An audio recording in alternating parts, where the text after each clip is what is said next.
Welcome friends. இந்த முறை Leo டால்ஸ்டாயோட கதையை நாம் பார்க்கலாம். லியோ டால்ஸ்டாய் பற்றி சொல்ல வேண்டியது அவசியம் இல்லை. இலக்கியத்தில் உலக இலக்கியத்தில் அவர் ஒரு மிகப்பெரிய ஆளுமை கொண்டவர். கதை, சிறுகதை, கட்டுரைகள், தத்துவங்கள் போன்ற எல்லாவற்றிலும் ஒரு முக்கியமான நபர். அவரோட ஒரு முக்கியமான கதை அல்யோஷா த பாட் அப்படின்ற கதையை நம்ம பார்க்கலாம். அல்யோஷா தான் இளையவன். அவனை எல்லோரும் பானை என்று கூப்பிட்டார்கள். ஒரு தடவை அவங்க அம்மா சர்ச்சோட ஊழியருக்கு ஒரு பானையில் பால் கொடுத்து அனுப்பும்போது அவன் தடுக்கி விழுந்து அதை உடைச்சான். அவங்க அம்மா நல்லா அடின்னு அடித்து சாத்துனாங்க. அப்போ எல்லா குழந்தைங்களும் அவனை கேலி செய்ய ஆரம்பித்தாங்க.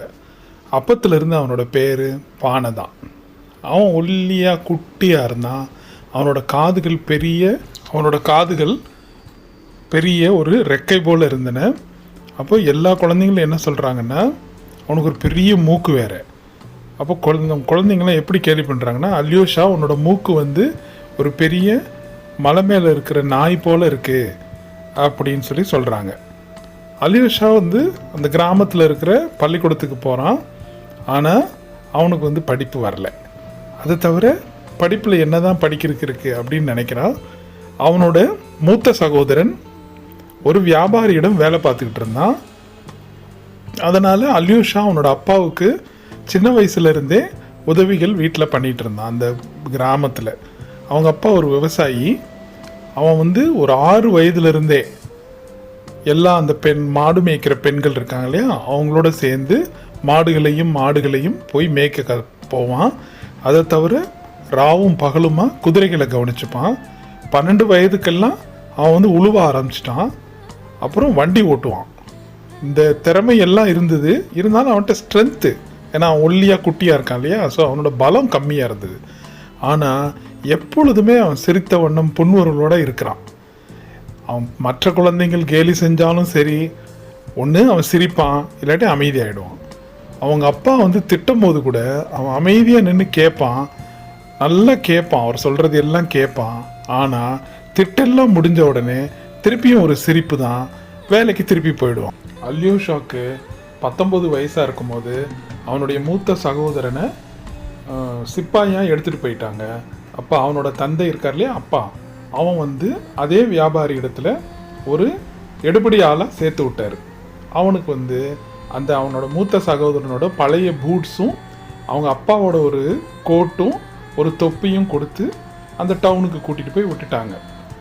அல்யோஷாவுக்கு இது ரொம்ப பயங்கரமாக பிடிச்சிருந்தது. அந்த துணிகள் புதுசு எல்லாமே, அவனுக்கு பழசு எல்லாமே புதுசு மாதிரி தான் இருந்தது. ஆனால் அந்த வியாபாரி இதை பார்த்து ரொம்பவும் இம்ப்ரெஸ் ஆகலை. அந்த வியாபாரி என்ன சொன்னார்னா, நீ என்ன பெரிய ஒரு ஆளை கொண்டு வர சொன்னால் குட்டி பையனாக கொண்டு வந்திருக்க, இவனால் என்ன பிரயோஜனம் அப்படின்னு சொன்னார். அதுக்கு அவங்க அப்பா சொல்கிறாரு, அவன் எல்லாமே செய்வான். அவன் குதிரையை பார்த்துக்குவான், வண்டி ஓட்டுவான், நல்லா வேலை செய்வான்.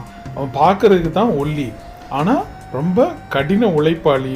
அவனோட ஆட்டிடியூடே ரொம்ப நல்லாயிருக்கும், அவனோட எண்ணங்கள் ரொம்ப நல்லாயிருக்கும் அப்படின்னு சொல்கிறான். சரி, பார்க்கலாம் நம்ம அவனை எப்படி ட்ரெயின் பண்ணிக்கலாம் அப்படின்னு வியாபாரியும் சொல்லி, அன்னையிலேருந்து அல்யோஷா அந்த வியாபாரி வீட்டில் தான் இருக்கார்.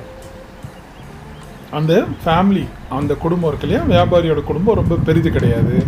அந்த வியாபாரியோட மனைவி, அவரோட பாட்டி, அவங்க அம்மா, ஒரு பையன் கல்யாணம் ஆகி, ஆனால் அவனுக்கு படிப்பு ஏறாததுனால வியாபாரியோட பிஸ்னஸே பார்த்துட்ருக்காரு. இன்னொரு பையன் நல்லா படித்து பல்கலைக்கழகம் போயிட்டார். ஆனால் அங்கே ஏதோ பிரச்சனையில் வெளியில் அனுப்பப்பட்டு இப்போ வீட்டில் தங்கியிருக்காரு. இன்னொரு பொண்ணு, இன்னும் ஸ்கூலுக்கு போகிற பொண்ணு. ஸோ இவ்வளோ தான் அவங்களோட குடும்பத்தின் உறுப்பினர்கள்.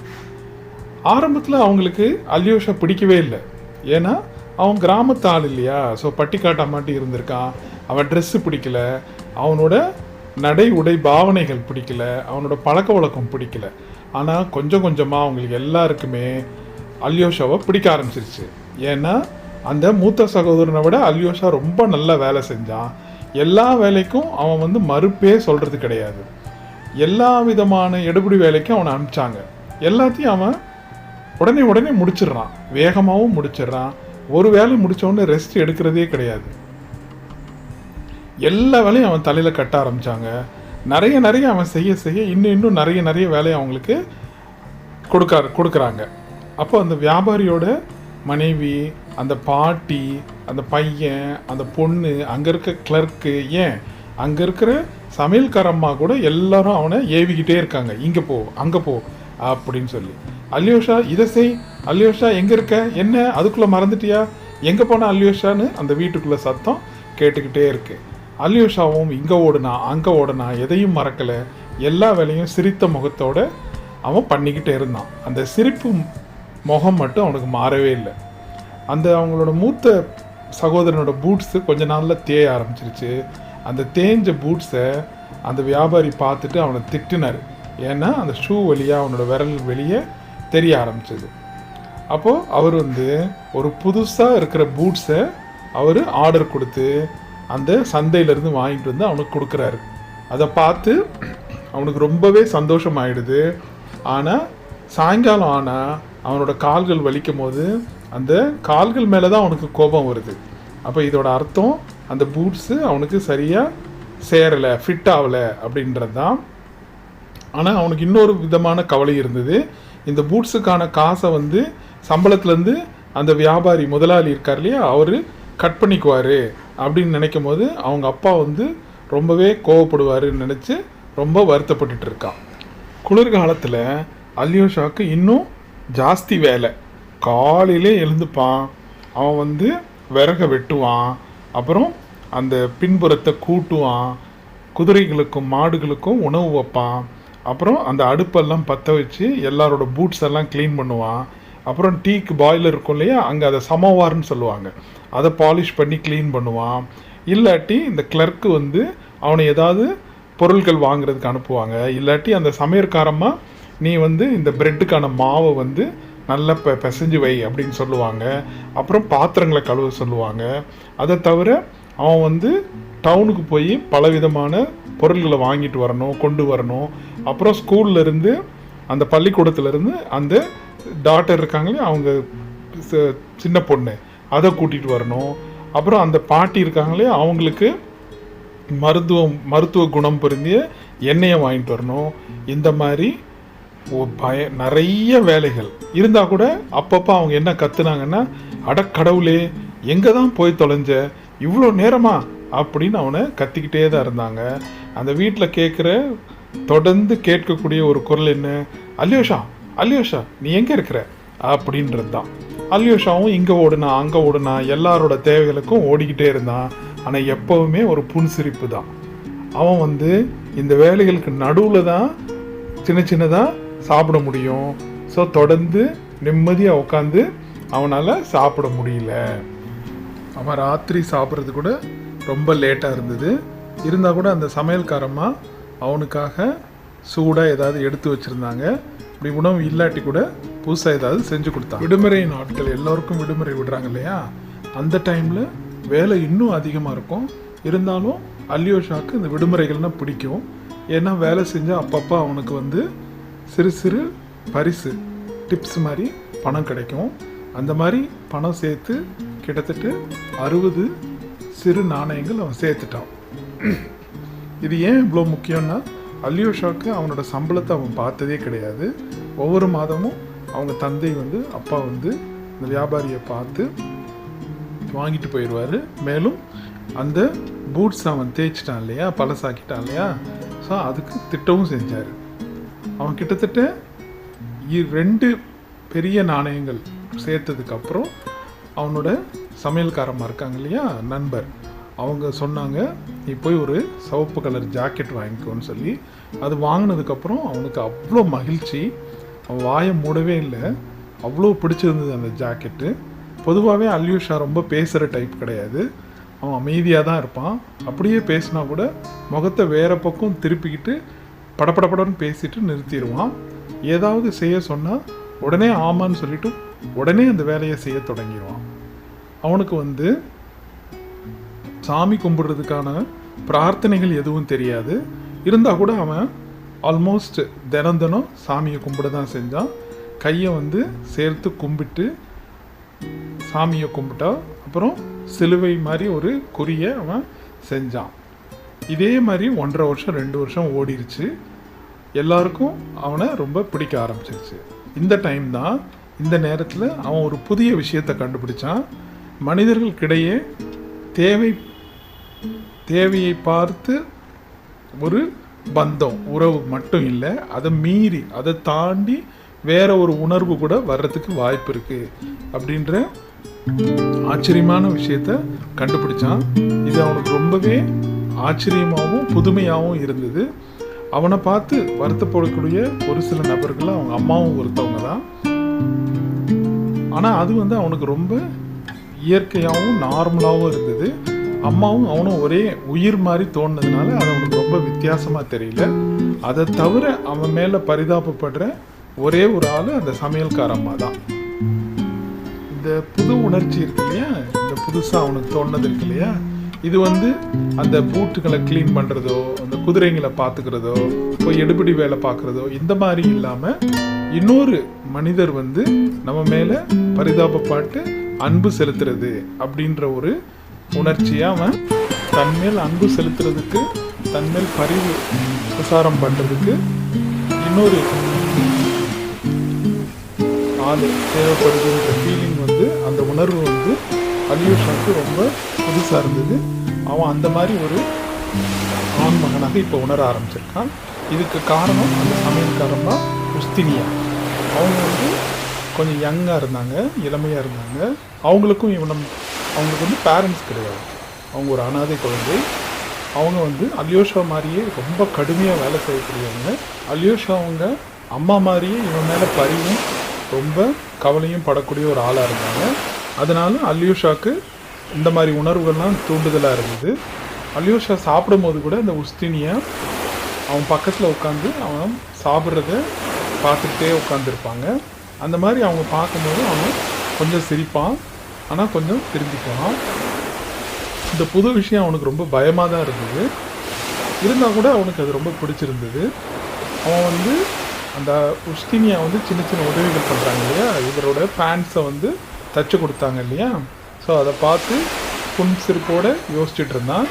எப்பயுமே வந்து எவ்வளோ நல்ல பொண்ணு இந்த உஸ்தினியா அப்படின்னு சொல்லி மனசில் ஓடிக்கிட்டே இருந்தது. எப்போல்லாம் முடியுமோ அப்போல்லாம் அந்த சமையல்கார பொண்ணு இருக்குல்ல உஸ்தினியா, அவங்க வந்து ஹெல்ப் பண்ணுறாங்க.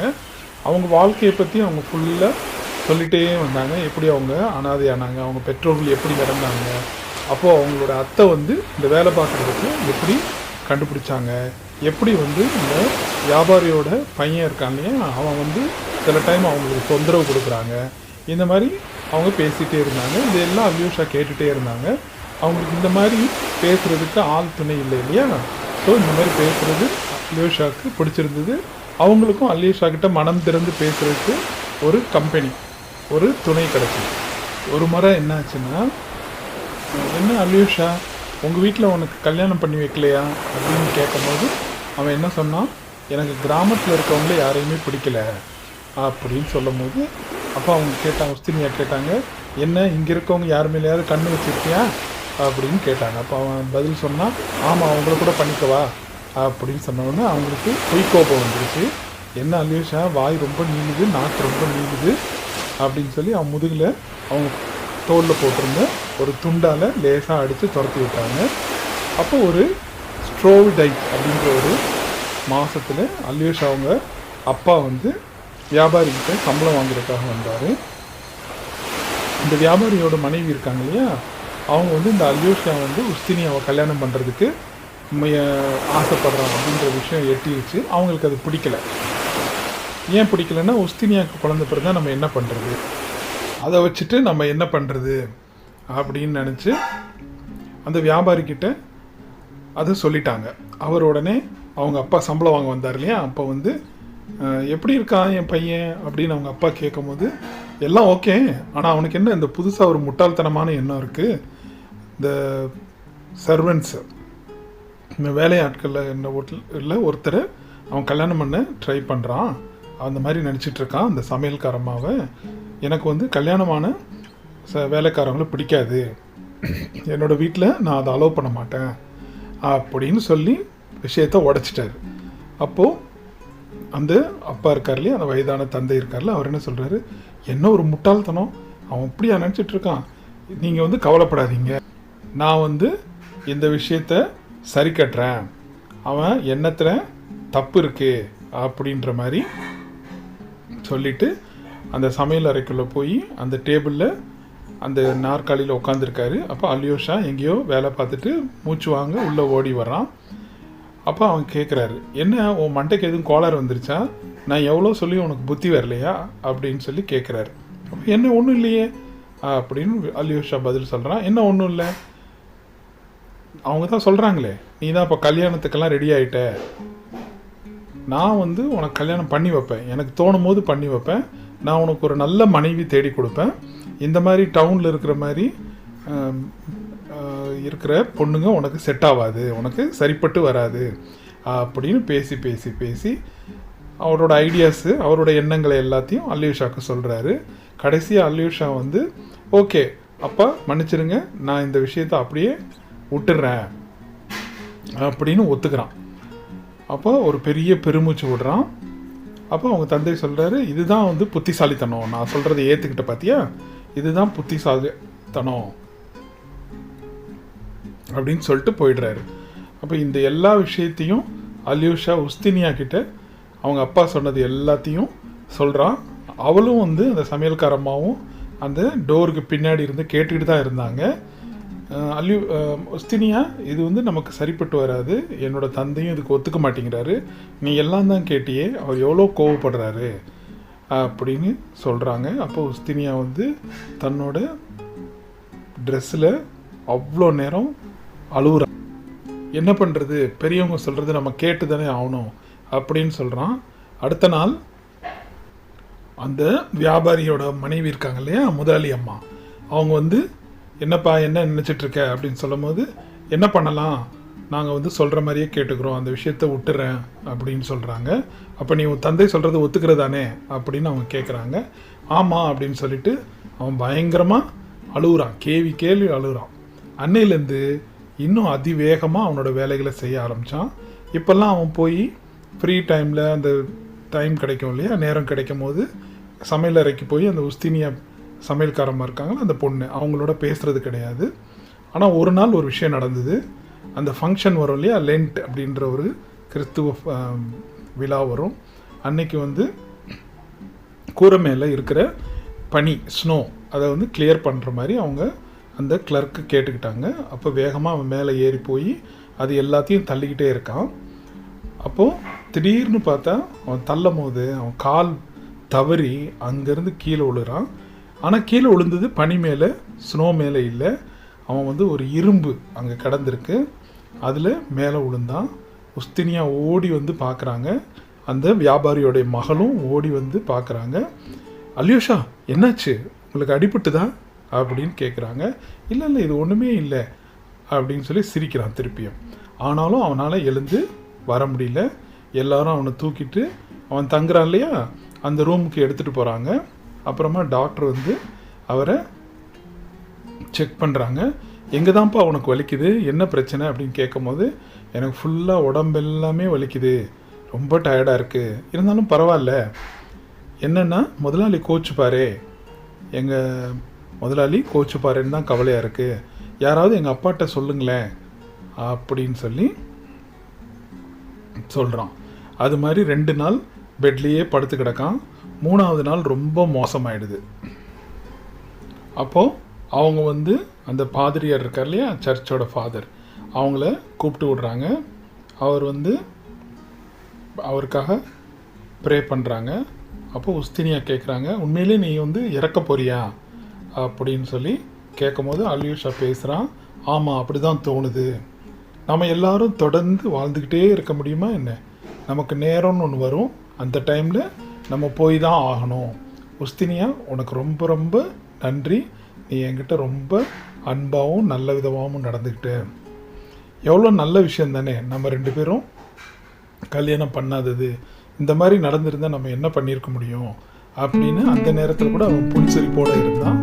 அப்புறமா அந்த ஃபாதர் இருக்கார் இல்லையா, அவர் குனிஞ்சு கைகளால் அவன் இருதயத்து மேலே கை வச்சு நெஞ்சில் கை வச்சு ப்ரே பண்ணுறாரு. நீ இங்கே எப்படி நல்லவனா எல்லாரும் சொல்கிறதையும் கேட்டு எல்லாருக்கும் நன்மை செய்து வாழ்ந்தாயோ அதே மாதிரி நல்ல இடத்துக்கு நீ செல்வாய் அப்படின்ற ஏதோ ஒரு எண்ணம் அவருக்கு மனசில் தோணுது. அவர் வந்து கொஞ்சம்தான் பேசினார். அதுக்கப்புறம் அலேக்ஷானால் ரொம்ப பேச முடியல. எனக்கு ரொம்ப தாகமாக இருக்குது அப்படின்னு சொன்னால் திடீர்னு எதையோ பெரிய ஒரு ஒண்டர்ஃபுல் ஒரு அற்புதமான ஒரு விஷயத்தை பார்த்த மாதிரி அவன் முகம் பிரகாசமாச்சு. அப்படியே பிரகாசத்தில் அவன் ஆச்சரியத்தோடு பார்க்கும்போது திடீர்னு அவன் வந்து இறந்துட்டான்.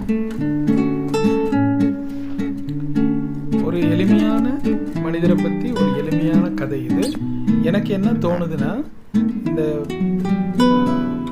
எளிய வலுவில்லாத மக்கள், கீழ்த்தட்டு மக்கள், அவங்கள வந்து நம்ம சமுதாயம் எப்படி நடத்துது அப்படின்றத பொறுத்து தான் நம்ம நம்மளோட சமுதாயத்தோட குவாலிட்டி, அதோட நல்ல மதிப்பீடு கிடைக்கும் அப்படின்னு தோணுச்சு இந்த கதையை படித்தோடனே. அதை தவிர நம்ம எத்தனையோ எளிய மக்கள் எளிய வாழ்க்கை அவங்க பாட்டுக்கு வாழ்ந்துட்டு போய்கிட்டே இருக்காங்க. அழகான வாழ்க்கையும் அவங்களுக்கு அமைஞ்சிருது. அப்படி தான் எனக்கு தோணுது. நன்றி நண்பர்களே, மீண்டும் சந்திப்போம்.